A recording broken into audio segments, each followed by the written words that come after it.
అందరూ కోరుకుంటుంది మార్పు. ముఖ్యంగా పవన్ కళ్యాణ్ డ్రామాలు ఆపండి సార్, మీరు ఒక్కరే.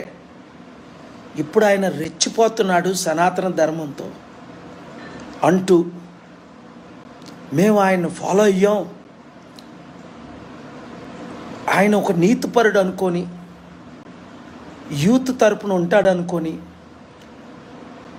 కమ్యూనిస్టులతో కలిసినప్పుడు సిపిఐ సిపిఎం బిఎస్పి మాయావతి పాదాల మీద పడినప్పుడు నిజంగా ఆయన మాకు ఏదో మేలు చేస్తాడని నమ్ముకున్నాం. ఇప్పుడు ఆయన చుట్టూ ఉన్న పెద్దవారు అందరూ ఆయన్ని విడిచిపెట్టేసిన కారణం మీరు ఒక్కరే ఎత్తి చూపిస్తున్నారు నేషనల్ ప్లాట్ఫామ్లో. కారణం ఏంటని అడిగాను. నేను చెప్పాను ఆయనకు ఒకటే కారణం. వాళ్ళ అన్నయ్య ప్రజారాజ్యం పెట్టినప్పుడు 2008లోనే చెప్పాను, వీళ్ళంతా హోల్సేల్గా Pawan Kalyan youth president, Chiranjeevi president, Allu Aravind, Nagababu, వాళ్ళు అందరూ కూడా ఒకే పార్టీ కొరకు పనిచేశారు. ఆ పార్టీని హోల్సేల్గా కాంగ్రెస్లో విలీనం చేస్తారని 2008 ఆయన తిరుపతి మీటింగ్ ముందే చెప్పాను 100 సార్లు. నేషనల్ మీడియా అంతా కవరేజ్ ఇచ్చారు, ముఖ్యంగా మన తెలుగు మెయిన్ ఛానల్స్ అన్నీ. అదే 2011లో ఆయన చేశాడు పదవి కొరకు.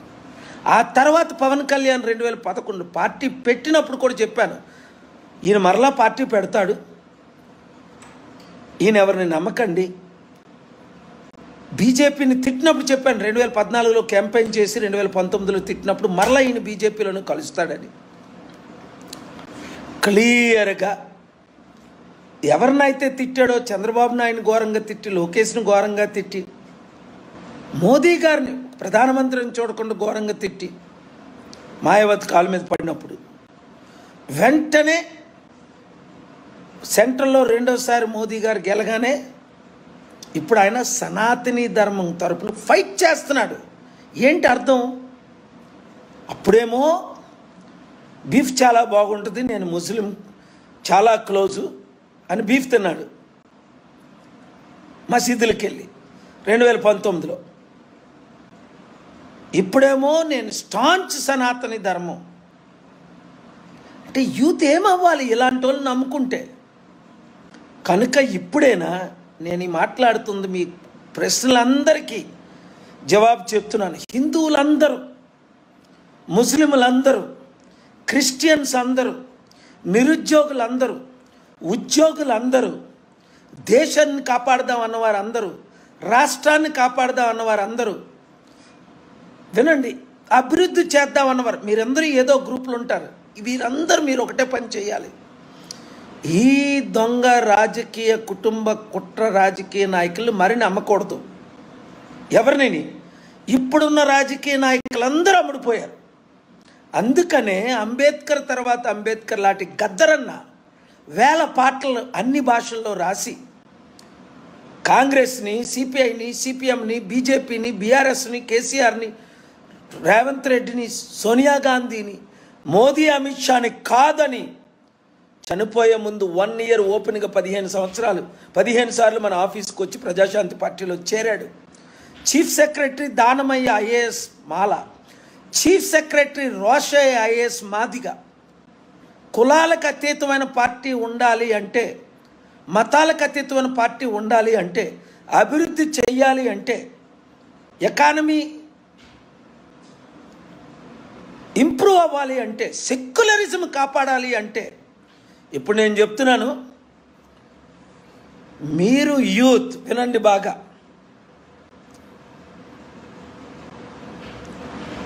ప్రపంచంలో 5 లక్షల కోట్లు డొనేట్ చేసింది నేను ఒక్కడనే.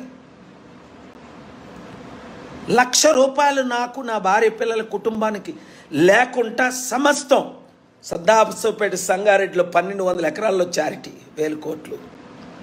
నా సొంత డబ్బు మీ అందరి కొరకు పనిచేసింది దేనికి? ఇప్పుడు దేశం పాడైపోతుంది, రాష్ట్రం పాడైపోతుంది, సర్వనాశనం అయిపోయింది. కాపాడడానికి దేవుడు నన్ను పంపాడు. ప్రజాశాంతి పార్టీ క్రైస్తవులను, ముస్లింలను, హిందువులను కాపాడి అంబేద్కర్ ఆశయాలు సెక్యులరిజంను కాపాడడమే నా ధ్యేయం. 2007 జూన్ 8లో చెప్పాను. టీవీ 9 8 గంటలు ఇంటర్వ్యూ చేసినప్పుడు రజనీకాంత్, ఆ తర్వాత రవి ప్రకాష్ గారు, ఆ తర్వాత ఏబిఎన్ రాధాకృష్ణ గారు, మీరు చూసుకోండి మరొకసారి. T5 నాయుడు గారు, మూర్తి గారు, ఏబిఎన్ వెంకటకృష్ణ గారు, ఓల్డ్ ఇంటర్వ్యూలన్నీ చూడండి. ఒక పాలసీ మారలేదు. నేను ఎప్పుడు 2007లో రాసిన ప్రజాశాంతి పార్టీ ధ్యేయాలే ఇప్పటికీ ఉన్నాయి. ఏంటది? అవినీతి లేని రాజ్యం. అంటే ఇప్పుడు ఉన్నవారందరూ అవినీతి పరులు. బీజేపీ తొత్తులు, మోదీ తొత్తులు, ఆర్ఎస్ఎస్ తొత్తులు. అందరికీ అధికారం, అందరి అభివృద్ధి ధ్యేయం. ఇప్పుడు ఎవరికి అధికారం ఉంది? కేసీఆర్ కుటుంబానికి ఉంది, చంద్రబాబు నాయుడు కుటుంబానికి ఉంది, చిరంజీవి పవన్ కళ్యాణ్ కుటుంబానికి ఉంది, ఆర్ఎస్ఎస్ కుటుంబానికి ఉంది, ఆ కుల కుటుంబానికి ఉంది.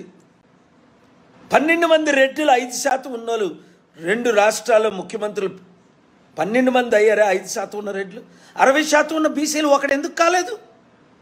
అంబేద్కర్ ఎందుకు కాలేదు? ఒక మంత్రి ఎవరో చేస్తే కాదు, ఆయన పోటీ చేస్తే ఎంపీగా గెలవనివ్వలేదు.